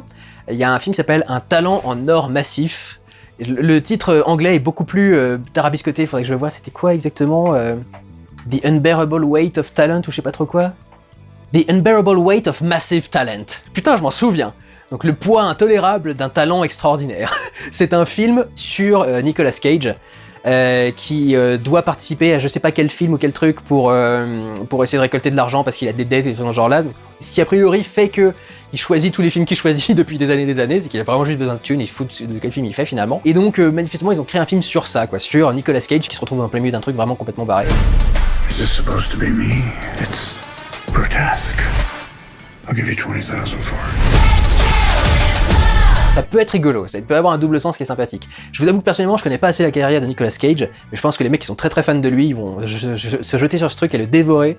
Ils vont kiffer, je pense. Il y a un truc qui a pas du tout de bande-annonce ou quoi que ce soit, très peu de visuel, donc je sais pas ce que ça peut rendre, mais vu le scénario, ça me fait beaucoup penser à du Jean-Pierre Jeunet, qui lui aussi va sortir un film cette année d'ailleurs sur Netflix, où là je vous en parle. Un film qui s'appelle Les 100 dents, avec Yolande Moreau et Gustave Kervern, François Morel aussi, putain, toute une vieille bande Canal+, qui suit apparemment des gens qui vivent dans une décharge, qui ont créé leur petite habitation, leur petit monde dans leur truc, et apparemment ils vont être confrontés à tout un tas d'aventures fantasques, etc. Je sais pas du tout ce que ça peut valoir, mais l'affiche est plutôt colorée et ça peut être assez délirant, si c'est un peu dans le style de ce que faisait Jean-Pierre Jeunet, ce qui m'en a l'air, vu comment c'est résumé. Alors ça, j'en ai pas entendu parler. Le 27 avril, il y a un film de Ron Howard qui s'appelle 13 vies, qui est sur la fameuse grotte dans laquelle il y a tout un groupe d'enfants et leurs profs qui avaient été enfermés pendant... c'était en 2018 apparemment, je vois que c'est marqué en juillet 2018, en Thaïlande, et apparemment ils vont faire un film là-dessus, avec Viggo Mortensen et Colin Farrell, Joel Edgerton aussi, bon petit casting, Viggo Mortensen, parce qu'il est sexy. Et il vit super bien, n'empêche. Et du coup, voilà. Ça peut être intéressant. Le 4 mai 2022, nous avons Doctor Strange in the Multiverse of Madness. Il y a cette affiche qui est sortie récemment, et je vois plein de gens en train de faire « Oh mon dieu, l'affiche est magnifique, etc. » Tu me dis « Putain, mais c'est moche, enfin, ça ressemble à rien, c'est... » Bon, je sais. Vraiment, vous êtes habitués à de la merde avec Marvel. Donc, nous avons le film dans lequel Wanda, a priori, a pété le multivers, ou... En tout cas, le multivers a pété d'une façon ou d'une autre, parce que manifestement tout le monde l'a pété de son côté, en fait, Wanda, Loki, Tom Holland et... enfin, Peter Parker, et du coup maintenant Stephen Strange, et donc on va avoir un film réalisé par Sam Raimi qui avait fait le premier Spider-Man, et qui apparemment a eu pas mal de reshoots récemment. C'est difficile de savoir est-ce qu'ils ont essayé d'atténuer la patte de Sam Raimi ou est-ce qu'ils ont juste essayé de rajouter plus de délire en fait, parce que de ce que j'avais compris dans les commentaires de Kevin Feige, ils avaient pas assez joué sur le côté multivers et sur tout ce qu'ils pouvaient faire avec différents caméos de différents acteurs, différentes personnalités, etc., qui reprendraient des rôles connus de la saga, mais dans un autre univers, etc. Ça pourrait faire un moyen de... Imaginez, vous avez Keanu Reeves qui débarque en Iron Man d'un seul coup, il y a un petit truc qui est rigolo et qui est savoureux là-dedans, quoi. Donc ça pourrait être fun, mais j'ai aussi entendu que le film n'avait pas beaucoup plu lui-même, le film de base n'avait pas beaucoup plu aux équipes de Sony, et quand tu vois ce qu'est Sony par rapport à ce qu'est Sam Raimi, alors il est pas incapable de faire du blockbuster parce qu'il a fait les 3 Spider-Man, même s'il y a la scène avec Octopus qui se réveille, qui fait vraiment très Evil Dead à un certain moment, donc c'est pas comme s'il faisait que des films qui étaient classés R et à mi-chemin entre l'humour et le gore. Mais c'est vrai que tu peux te poser la question de savoir est-ce qu'à tout hasard Disney a pas essayé d'édulcorer ce qu'il a fait, parce qu'apparemment il voulait faire un film classé R, le premier film classé R du Marvel Cinematic Universe, Et rien que ça, a priori, ça a l'air d'être remis en question un petit peu. Donc je sais pas trop ce que ça va donner, ce Doctor Strange. Les premières images qui sont passées là, avec la première bande-annonce, je les trouve moches, mais moches. Encore une fois, des environnements qui n'ont aucun intérêt, des gros trucs sur fond vert avec des multivers avec un peu de violet, de mauve et de jaune et de machin quelque part par là. Oui, enfin, ces lieux-là, ils se ressemblent tous. Cette campagne avec des cerisiers en fleurs partout dans laquelle tu mets Wanda. Le cerisier en fleurs, c'est beau en soi, mais là, c'est des tout petits cerisiers. Les couleurs sont pas vraiment intéressantes, sont pas vraiment flashy. Ça fait un truc tout blanc avec de l'herbe qui est même pas particulièrement verte. Je sais pas, je trouve que ça a l'air moche, pas beau, et je crois que ça sent le roussi pour ce Doctor Strange. J'ai l'impression que ça va pas être bon du tout. Peut-être que je vais avoir une bonne surprise, hein, mais j'ai l'impression que ça va pas être bon du tout. Ils ont tellement travaillé ce côté multivers et le côté Wanda, que je pense que dans ces deux points de vue, on va être très déçus. On verra bien ce que ça va donner. Le 18 mai, nous avons un film qui a pas mal fait parler de lui au niveau de... Enfin, rien qu'avec sa bande-annonce déjà, qui est The Northman. Je crois réalisé par le mec qui avait fait The Witch. Oui, c'est ça, The Witch. The Lighthouse, ah oui, c'est ça qui avait fait, The Lighthouse. C'est un film qui suit un viking. J'ai pas beaucoup de détails par rapport à l'histoire pour l'instant. J'ai vu la bande-annonce vite fait, mais je me souviens pas exactement du récit qui était marqué dedans. Je me souviens juste vite fait des images. C'est vrai que les images étaient magnifiques. Donc ça peut être potentiellement très intéressant. Il y a un bon casting en plus, Alexander Skarsgård, Nicole Kidman et Willem Dafoe. Ouais. Même si The Witch, ça a pas trop été mon kiff, et The Lighthouse non plus d'ailleurs, je dois vous avouer que là, The Northman, je comprends un petit peu l'engouement qu'il y a sur le truc. Apparemment, les Vikings en plus, c'est très à la mode en ce moment. Il y a une série Viking aussi qui est sortie il y a peu de temps qui a ramené ça à la mode. Donc bah écoutez, peut-être que ce sera pas mal, on verra bien. Le 25 mai, maintes fois déplacé, nous avons Top Gun Maverick, la suite de Top Gun avec Tom Cruise dans le rôle principal, réalisé par Joseph Kosinski qui avait fait l'excellent Oblivion que j'ai revu il y a pas longtemps, mais je pense que Top Gun Maverick ce sera pas aussi bon que ça. Le 8 juin, nous avons le tant attendu Jurassic World, le monde d'après, donc Jurassic World 3, réalisé par Colin Trevorrow qui aurait dû faire Star Wars 9, et dont beaucoup de gens ont apprécié le script, qui a plus ou moins leaké en ligne, on sait pas si c'est le vrai ou pas, mais on suppose. J'ai vu beaucoup de gens être très hypés par les premiers clips, les premiers teasers, je suis désolé, il y a le truc qui fait clac clac clac clac, c'est mon ballon d'eau chaude qui fait ça. Voilà, c'est mon ballon d'eau chaude qui est en train de chauffer, c'est rien, vous en faites pas, il y a pas de soucis. Ça me fait chier de m'arrêter maintenant, donc je vais plutôt continuer. Jurassic World donc, 3 va sortir, beaucoup de gens donc ont été intrigués, il y avait un petit court-métrage de, je sais plus, 7-9 minutes, sur des gens qui étaient dans un petit camping au milieu de la forêt et qui se faisaient attaquer par une horde de dinosaures. Et là, il y a une première scène qui a été diffusée, je crois, où le dinosaure arrive au milieu d'un drive-in, ce qui est intéressant, sachant que le drive-in a été l'une des dernières façons de survivre du cinéma pendant la période Covid. On sait que le premier Jurassic World était un gros commentaire par rapport au système hollywoodien des suites, et le 2, pareil, faisait un petit peu cette idée-là avec toutes les enchères par rapport à des monstres qui sont même pas encore finis, etc. Enfin, il y a tout un tas de trucs qui étaient assez intéressants là-dedans. Et Jurassic World sera probablement très intéressant aussi. Colin Trevorrow, c'est vraiment dommage qu'il ait pas pu bosser sur Star Wars 9. Je pense qu'il va faire un bon résultat, et donc j'attends assez impatiemment le film également, mais je vous avoue que pour l'instant, je suis pas aussi hypé que la plupart des gens. Je trouve que ce qu'il montrait est plutôt bien, mais je suis pas non plus en train de me dire « Ah, ça va être absolument ouf », etc. Donc voilà, on verra bien ce que ça vaut, mais j'attends assez impatiemment Jurassic World tout de même. Je suis en train de regarder du coup tous ces résumés de films. Je voudrais faire 2 secondes sur le fait que comment est-ce que vous pouvez réussir à faire des résumés pareils et penser que ça va attirer des gens en salle. J'en ai un là qui est en train de que je suis en train de résumer. Dani est enceinte de Max. Elle veut profiter d'une fête pour lui annoncer mais n'y parvient pas. De son côté, Max explore les fantasmes sexuels de sa fiancée Avishag. Donc il est en train de la tromper avec quelqu'un d'autre. Avishag, celle-ci se confie à Dror, qui la paye pour garder son chien. Tu fais... D'où... Vous faites les Cards Against Humanity ou un truc dans ce genre-là, où tu rajoutes des mots de phrases à chaque fois. T'as l'impression qu'il y a des scénarios de films qui sont faits comme ça, quoi. Elle se confie à Dror, qui la paye pour garder son chien. Ça a quoi à voir avec le reste des relations amoureuses de tout le monde? Et les 3/4 des résumés que je lis comme ça, c'est pour ça que cette vidéo prend un petit peu de temps, parce qu'en fait j'ai pas fait ce travail d'analyse et de résumé un petit peu avant. Je suis obligé de lire tous les résumés de tous les films pour toutes les semaines, et ça prend 3 plombes, mais pour à chaque fois lire des scénarios comme ça, et tu fais mais... Vous savez bien que ça sert à rien de sortir un film pareil, non seulement on en a déjà fait 58, mais celui-ci il a rien de plus intéressant à proposer qu'un autre, et personne n'ira le voir, quoi, enfin c'est... Ouh, alors ça a l'air sympa. Il y a un nouveau film de Scott Derrickson, le mec qui a donc fait le premier Doctor Strange, qui a aussi réalisé un film Hellraiser, L'exorcisme d'Emily Rose, Le jour où la Terre s'arrêta, le remake avec Keanu Reeves, Sinister, qui est un film d'horreur qui était plutôt pas mal, Délivre-nous du mal, c'était Délivre-moi du mal ou Délivre-nous du mal, je ne sais plus, et il sort un film là qui s'appelle Black Phone, où quelqu'un en fait se fait kidnapper par, a priori un tueur, ou en tout cas un kidnappeur, enfermé dans une cave, il peut s'époumoner autant qu'il veut, personne l'entend, mais il y a un téléphone, en principe hors service, dans la cave, et en fait ce téléphone sonne, et ce sont les âmes des anciennes victimes du tueur qui peuvent lui parler par téléphone. Et je suppose que du coup elles vont l'aider à essayer de s'en sortir, etc. Ça peut être potentiellement vachement sympa. Je suis intrigué par ce film-là. Donc Black Phone, ça peut être plutôt pas mal, sortie prévue le 22 juin. La même semaine, il y a le film Buzz l'éclair, qui est donc le film, en principe, qui existe dans l'univers de Toy Story et qui a inspiré le jouet Buzz l'éclair. Il me semble que c'est comme ça que ça fonctionne en principe. Et ça m'attire absolument pas, de toute façon j'ai jamais aimé la licence Toy Story déjà à la base, le 4 je l'ai vu récemment, je l'ai oublié aussi sec que je l'ai regardé, et donc Buzz l'éclair, je m'en tamponne le coquillard. Nous avons aussi un film sur Elvis, réalisé par Baz Luhrmann, qui est le réalisateur de Moulin Rouge, il me semble. Donc, a priori, une comédie musicale sur le King, du rock'n'roll. Je vous avoue que ça m'attire pas énormément. On verra bien ce que ça vaut. Pour l'instant, je vois pas de visuel et je crois pas avoir vu de trailer, donc pour l'instant, pas grand chose à dire dessus. Le 6 juillet, il y a une nouvelle suite des Mignons, donc de Moi, Moche et Méchant, qui débarque. Ça va être extraordinaire, sans doute. Le 13 juillet, nous avons Thor, Love and Thunder, réalisé par Taika Waititi, avec Natalie Portman qui viendra Female Thor. Le logo me paraît un peu bizarre, mais ça me rappelle beaucoup Thor Ragnarok, où j'ai jamais compris pourquoi il y avait ce style très 80s et néon dans le logo partout. Là, ça fait vraiment truc pour enfants un peu particulier. Je sais pas trop ce que ça peut valoir. J'espère surtout qu'ils vont pas juste nous virer Thor pour le remplacer par Natalie Portman. Je crois que dans les comics, Thor devient un nouveau personnage du coup, puisqu'il laisse le marteau à Female Thor. Je sais pas ce que ça va valoir, mais moi j'ai envie de Chris Hemsworth. C'est la garantie dans chaque film d'avoir un magnifique torse à regarder à chaque fois pendant au moins 10 minutes. Merde, ça me ferait chier qu'il le vire.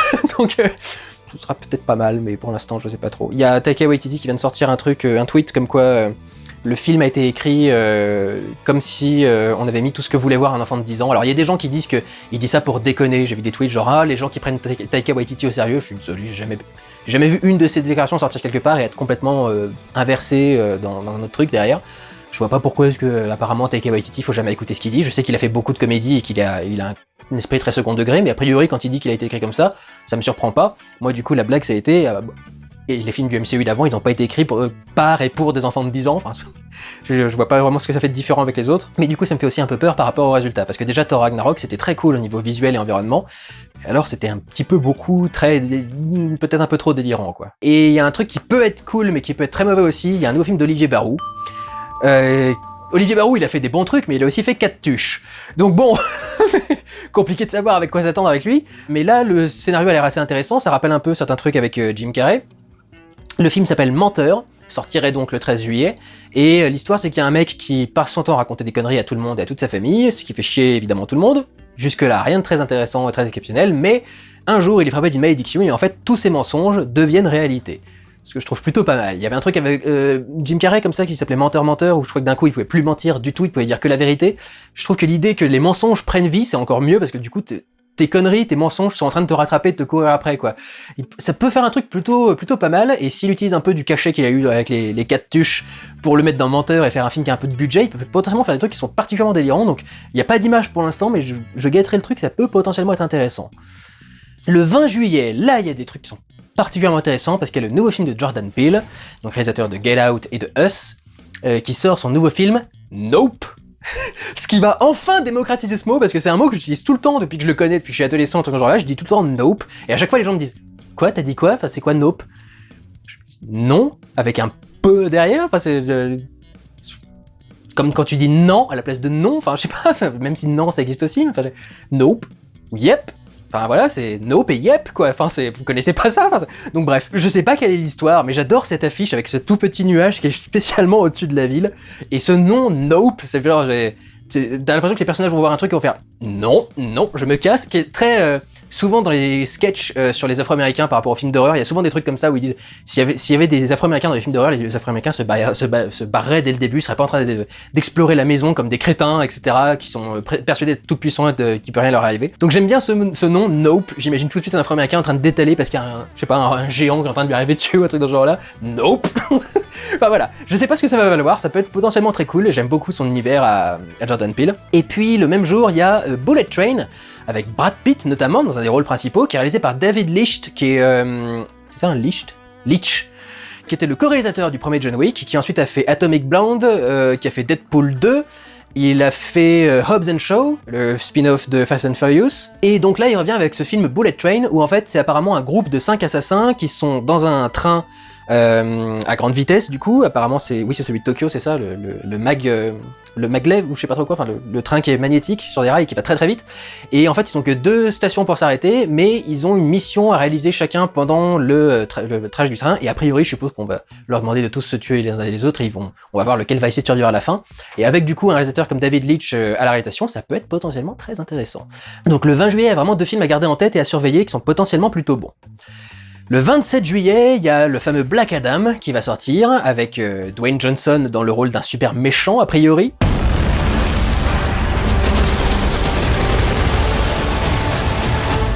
Le 10 août, il y a un film qui peut être intéressant, parce que c'est un film qui surfe sur la vague des super-héros sans être littéralement une adaptation de super-héros. Il y a un film qui s'appelle Secret Headquarters, avec notamment Owen Wilson dans les rôles principaux, qui parle d'un enfant qui découvre que le plus grand super-héros du monde a sa base secrète cachée juste en dessous de sa maison, et apparemment il doit l'aider du coup à se défendre pour une raison ou pour une autre. Ça peut être potentiellement rigolo et intéressant, je n'ai pas d'image ni quoi que ce soit, pas de poster, pas de bande-annonce, mais ça peut être intéressant, donc à suivre. Alors là, à vrai dire, je sais pas exactement ce que je suis en train de voir, il y a un film qui s'appelle Bros, qui semble américain.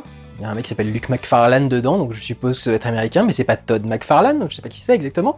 Le résumé, c'est une phrase, c'est « Les débuts d'une romance entre 2 hommes qui détestent l'engagement ». Et c'est tout ce qu'il y a. Il y a pas de photo, il y a pas de machin, je sais pas du tout ce que ça peut valoir, donc surveillez-le du coup le 17 août 2022 a priori, Bros, comme Mario Bros par exemple. Le 24 août, il y avait un film qui était prévu pour l'année dernière, je crois à la base, dans lequel Sylvester Stallone joue le rôle d'un ancien super-héros qui était très connu mais qui a disparu de la surface. Et apparemment, il y a un jeune garçon qui semble le reconnaître dans son village ou dans le coin où il habite. Je ne sais pas où est-ce que ça va au-delà de ça, mais ça peut être intéressant potentiellement, le 24 août. Il y a un film qui me surprend à nouveau, niveau production française notamment, un film réalisé par Jérôme Salle, le mec qui a fait les 2 Largo Winch, le film Anthony Zimmer. Il avait fait l'Odyssée aussi avec Pierre Ninet qui était sur la vie du commandant Cousteau. Et là il revient avec un film qui s'appelle Compromat, sur un diplomate français qui a été piégé par le FSB en Sibérie et qui a dû apparemment essayer de s'en échapper. Le résumé est intéressant parce qu'on dit l'intellectuel va devoir se transformer en homme d'action pour échapper à son destin. Ça peut potentiellement donner un traitement de personnage et des scènes qui seraient plutôt intéressantes, et c'est surprenant de voir ça dans une production française.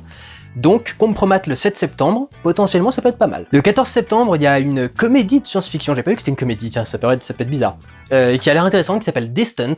C'est l'histoire d'un ingénieur sur un vaisseau spatial qui s'écrase sur une planète extraterrestre, et qui a peu de temps et peu d'oxygène, je suppose, voilà c'est ça, pour trouver la seule autre survivante qui est sur la planète, qui est enfermée dans sa nacelle de secours, dans son caisson de sauvetage. Je sais pas ce que ça peut valoir, mais le résumé m'intrigue. Le 21 septembre, j'avais pas du tout entendu parler de ça, mais ça a l'air vachement sympa. Il y a un nouveau film de David Slade, qui est le mec qui avait réalisé Hard Candy, qui est un film que j'aime beaucoup, 30 jours de nuit, qui est un film dont a parlé Guillaume Cassard récemment, qui a fait aussi le film Black Mirror Bandersnatch, vous savez, le film interactif, qui était sorti sur Netflix, et il sort un film qui s'appelle Dark Harvest.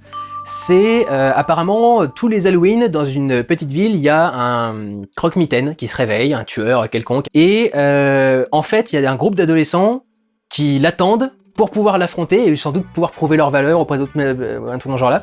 Et il y en a un notamment qui se prépare à l'affronter. C'est intéressant d'avoir une idée, un slasher où le public attend le slasher. La plupart des slashers, on essaye de fuir le mec qui essaie de nous buter. Là, pour le coup, le fait qu'on essaye d'aller à sa rencontre et qu'on essaye de l'affronter, etc., ça peut donner quelque chose d'assez intéressant. Et David Slade, c'est un mec que j'aime beaucoup en termes de réalisation. Donc ça peut être pas mal du tout le 21 septembre, Dark Harvest. Le 28 septembre, nous avons Mission Impossible 7, Mission Impossible 7, toujours réalisé par Christopher McQuarrie et avec Tom Cruise dans le rôle principal. Le 5 octobre, il y a 2 films qui peuvent être intéressants, il y en a un qui est plus léger, donc je vais commencer par celui-là, c'est la suite du Chapeauté, qui était pas un film extraordinaire, mais qui avait quelques trucs intéressants. J'aime beaucoup notamment le chat qui fait ouh à chaque fois que quelqu'un dit quelque chose. Et toujours le 5 octobre, nous avons un film qui s'appelle Novembre, qui revient sur les attentats du 13 novembre, et notamment sur les 5 jours de traque des terroristes qui ont eu lieu de la part de la police. Le film est réalisé par Cédric Jiménez, qui avait réalisé La French, qui était un film pas mal avec Jean Dujardin dans le rôle principal, et il avait fait un film qui s'appelle... C'est toujours impossible à prononcer en français, c'est H sur je sais plus quel... putain je déteste ce pupitre. Sur je sais plus quel mec de l'armée allemande, un nazi quelconque ou je sais pas trop quoi, et il a réalisé Bac Nord l'année dernière. Donc ça peut être plutôt pas mal, c'est un mec qui s'y connaît plutôt bien en flic, manifestement. Le 12 octobre, nous avons Spider-Man Across the Spider-Verse, et non pas Into the Spider-Verse, Part 1, puisque c'est donc un film en 2 parties, la suite du Spider-Man Into the Spider-Verse, donc le film d'animation de Sony cette fois-ci, avec Miles Morales. Il sort donc le 12 octobre, en face de Le Visiteur du Futur, l'adaptation en film de la fameuse web-série. Il y a un film qui a l'air intéressant le 26 octobre, qui s'appelle The Woman King. C'est réalisé par une femme, et ça parle au 19e siècle d'Amazon, qui mène une lutte contre les colons français. Et ça peut être potentiellement pas mal. Il y a Viola Davis dans le rôle principal, Lashana Lynch, qui a joué récemment dans James Bond. Donc il y a potentiellement moyen d'avoir quelque chose de plutôt pas mal, notamment d'assez épique au niveau combat de 2 grosses armées, et en plus un film d'époque très, très ancienne.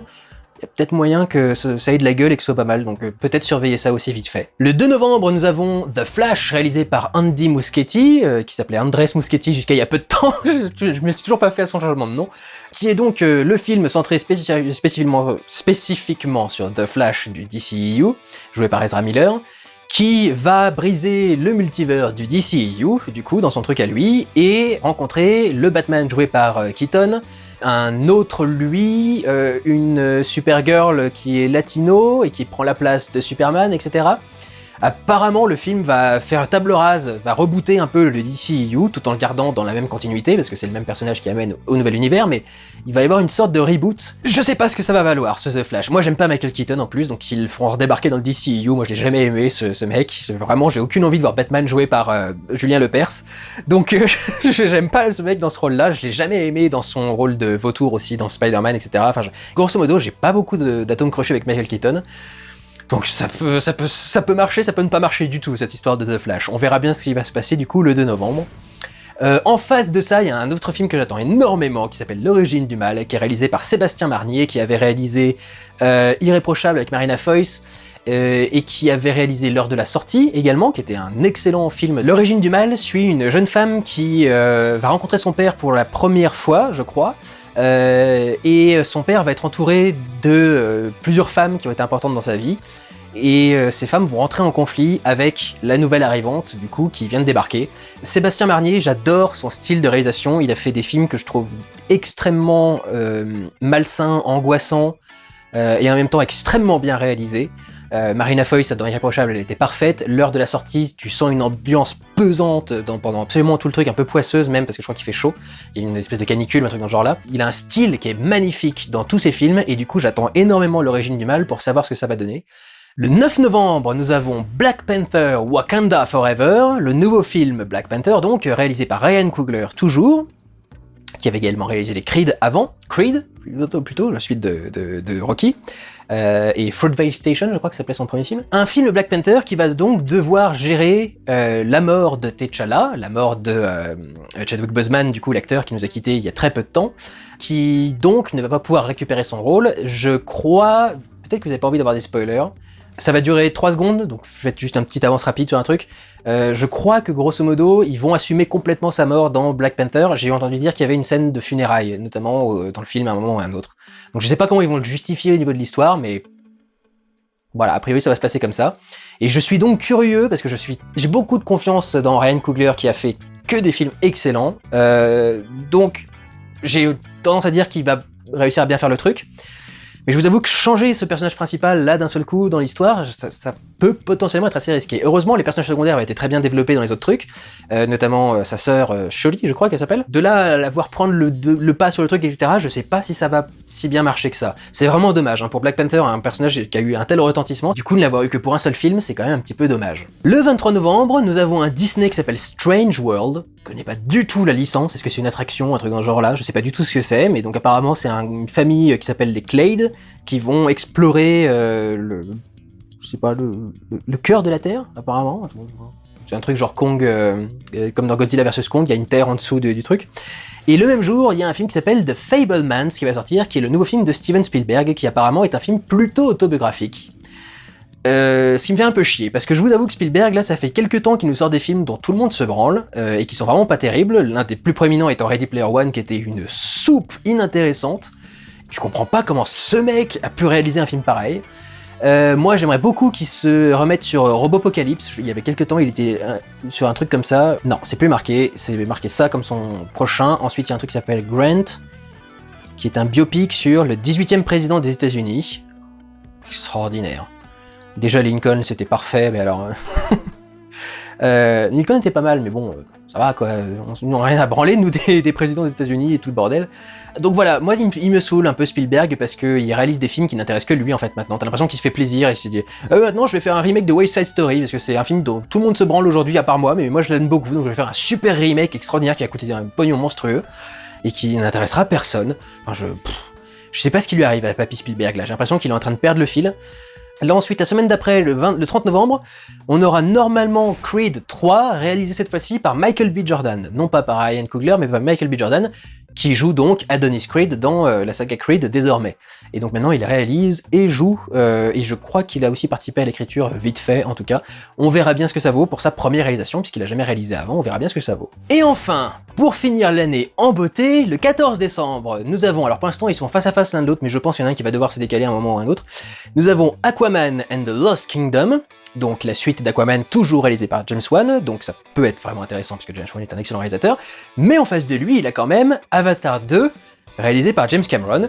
C'est très drôle parce que c'est un film que tout le monde aime beaucoup déprécier et dire tout le monde s'en fout maintenant, personne n'en parle, etc. Mais tout le monde en parle pour dire que personne n'en parle d'Avatar en fait. Ça vous a vraiment marqué, ça a vraiment marqué tout le monde. Je veux dire, la quasi-totalité de la population est allée le voir, il n'y a aucun film qui a fait plus d'entrées que celui-là. Donc tout le monde s'en souvient, c'est resté en tête de tout le monde. Tout le monde se demande effectivement s'il y a vraiment de quoi créer 3 autres films, parce que je crois qu'il veut faire Avatar 2, 3, 4. Et peut-être même il y avait un 5 de prévu à un moment, mais je crois qu'il a retiré le 5. Mais peut-être qu'il y a aussi un 5. Et tu dis, ok, Pandora c'est cool, les effets spéciaux ils étaient sympas, puis la 3D stéréoscopique c'était neuf à ce moment-là, donc ça a surpris tout le monde. Mais de là à faire 5 nouveaux films, 4 ou 5 nouveaux films, 3, 4, 5 nouveaux films, je suis pas sûr quand même qu'Avatar ça ait les balls pour assumer autant de suites quoi. J'ai du mal à voir cet univers si attirant que ça et si riche que ça en histoire et en possibilités. Donc on verra bien ce que ça va valoir, mais alors ça typiquement vous pouvez être sûr qu'il va pas y avoir une réaction au trailer parce que j'ai vraiment hâte de voir est-ce qu'il va réussir à nous retourner à nouveau la tête avec Avatar, ou est-ce qu'il va commencer à être un petit peu en perte de vitesse, le Cameron. Le 21 décembre, nous avons l'adaptation au cinéma de Mario, avec donc Chris Pratt dans le rôle de Mario. Film d'animation donc, en partie géré par Nintendo d'ailleurs il me semble. Et enfin, nous terminerons l'année avec un film qui sortira le 28 décembre en principe, qui est une comédie de Stephen Frears, un excellent réalisateur de comédie anglaise. Ça s'appelle The Lost King et ça revient sur des recherches qui ont été entreprises en 2012 pour retrouver les restes de Richard III sous un parking dans une ville anglaise, Leicester, ah oui, c'est connu. Donc, ça peut être potentiellement plutôt pas mal. Ça c'était du coup pour les sorties en salle, je n'ai pas grand chose de noter pour les sorties en VOD parce que généralement ils les annoncent au dernier moment et tu sais jamais trop ce qui va arriver, mais on sait qu'il y a un nouveau film de Jean-Pierre Jeunet qui va arriver l'année prochaine, et il était temps parce que c'est son premier film depuis 2013.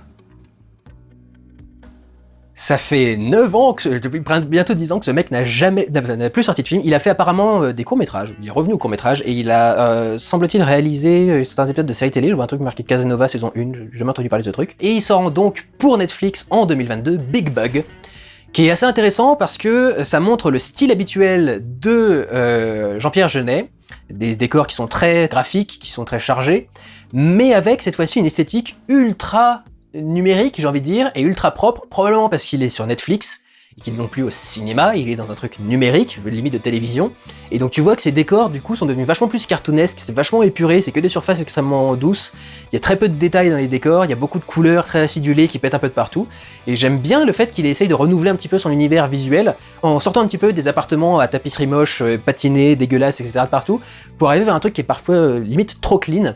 J'aime bien le fait qu'il ait exploré comme ça une autre partie de son univers visuel, ça pourrait être intéressant et donc du coup j'ai hâte de voir ce que ça peut valoir. Big Bug est annoncé pour le 11 février, donc ça va être dans pas longtemps, c'est très bien. Voilà ce que je pouvais vous dire du coup sur l'année écoulée et sur ce qui va se passer pour la prochaine dans les grandes lignes, parce qu'évidemment on ne sait jamais ce qui va se passer. Tous les films dont je vous ai parlé là, je vais pas forcément faire des vlogs dessus par exemple, mais ils seront probablement quelque part au moins dans les rattrapages. Et donc comme je vous l'ai dit, les dates sont soumises à changement d'ici à la sortie finale évidemment, puisqu'on ne sait pas ce qui va se passer cette année. On espère qu'on va pas se retrouver à nouveau avec un confinement, des salles de cinéma fermées et tout le bordel. Mais voilà, on ne peut pas contrôler le destin, le sort en est jeté. Le destin, pardon. Voilà donc qui conclut cette vidéo de bilan, et on va se retrouver avec les prochaines vidéos dans les prochains jours et les prochaines semaines. J'espère que tout ça vous plaira, et que vous pourrez en profiter tranquillement du coup avec ces sorties un peu plus espacées. Prenez soin de vous, allez voir des films, ciao!